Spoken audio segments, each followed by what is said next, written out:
Namaskar. We have 4 minutes, as we know, to establish a question of the day. The format is this.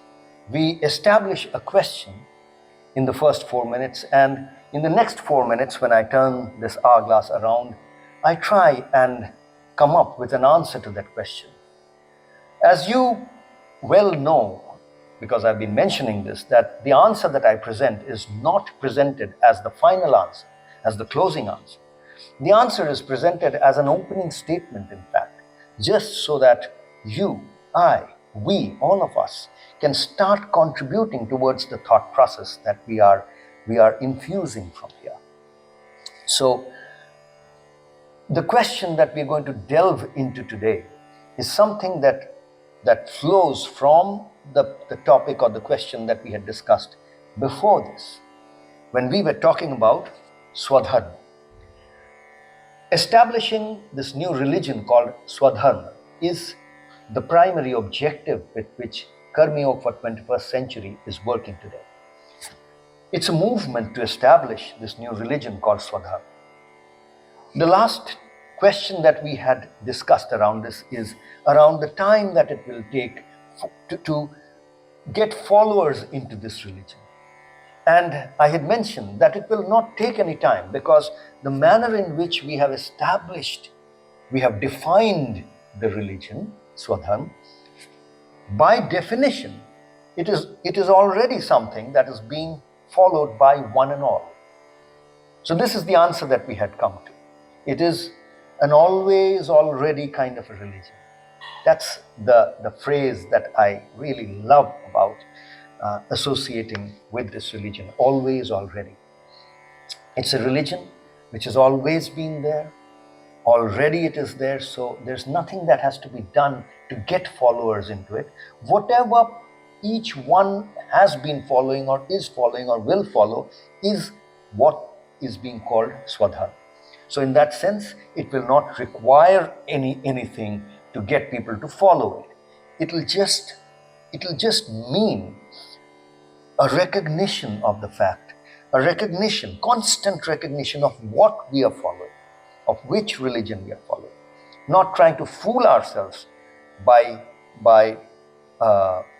approximating and then saying that, oh, I'm following Christianity. You may be following Christianity in a certain way. You may be following Hinduism or Buddhism or Islam in a certain way, but actually you're following it in your way at that particular moment of time. And that is how we have defined Swadharm. So we have said that we don't need to do anything to get followers into it. We are defining it in a manner so that it has infinite followers. Now, the question that begs for an answer related to this is that what is really the difference between this religion and other religions? And in fact, if we try and understand that question a little more precisely, then the question can be reworded in a manner is, how many different sects would be there in this religion, or how many different sections in this religion, different types in which we can divide this religion Swadharm. Because when we look at any other religion, we see the history of different religions, we see after they have been established, they have been kind of divided into different types or different sects or different jati, as it's called, or panth sometimes called. So different followers kind of take into different tracks. So in Christianity, we have followers of New Testament and Old Testament, Neo-Catholics and Protestants, whatever. And then in Islam, we see Shia, Sunni, Bodhi. Even in Buddhism, we find Hinayana, Mahayana. In every religion, we kind of see as time goes on, it gets divided into different tracks. Hinduism, of course, one of the oldest religions that has been kind of established, recognized as having been there in our history, has innumerable, so many different sects and followers. And so here, the question is, how many different sections in Swadharm, and how is it different from all other religions? So let's take the next 4 minutes to answer this question. What we are really saying is that by nature, by design, by definition, Swadharm is going to have, or will have, or has, and has always has had innumerable, infinite different sections. So Swadharm is that kind of a religion which has infinite different differentiations, different types or different sections, or different categories. It's not just 2 or 3 or 10. Now, how is this infinite? We are saying that not just in terms of today's world population. It's not just that many different. Each one is following the religion in their own, whatever they are, however they are living their lives in slightly different in their own way. So that's how it's different, that many types.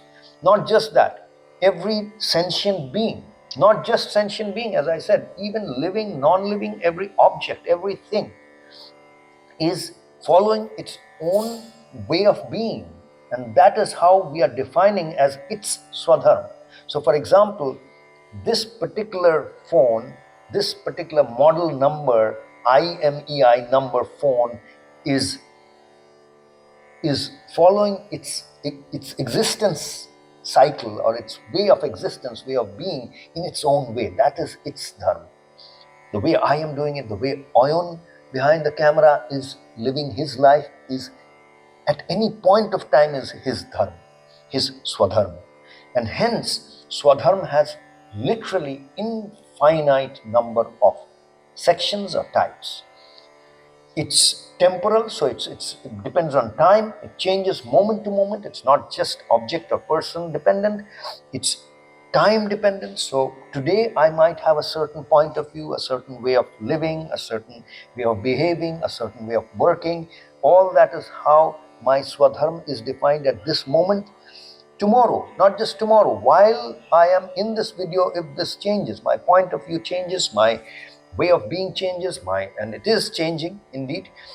Things are going on in me, so things are changing. The cells, some cells within my body have died even while I have been speaking. Some new cells have grown. So all this birth and death that is going on is all changing. So with every change, Swadharma is changing. And hence it literally has infinite, unending number of sections.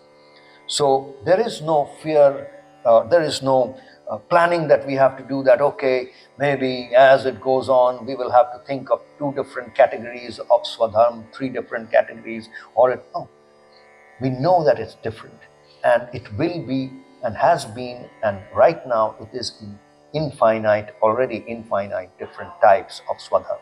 So that also brings us to the final answer of the other part of the question. That is how this religion, Swadharma, is different from every other religion that you know of, that you might know of, or that exists today, that's followed. That this has infinite categories. It's not just one. So those who are conversant with mathematics, if you know that stream of mathematics which is called calculus, it has integral and differential calculus. So that there we see the same kind of thing. The whole, anything that's being calculated, or through calculus we are trying to understand, first we differentiate into infinite, into small different units, and then we see that how it all integrates together. That's really the kind of thinking that we have to bring into Swadharma, that of integral and differential calculus. We can integrate all these different elements of Swadharma only if we can differentiate into infinite different segments. That's all for today, friends. Namaskar.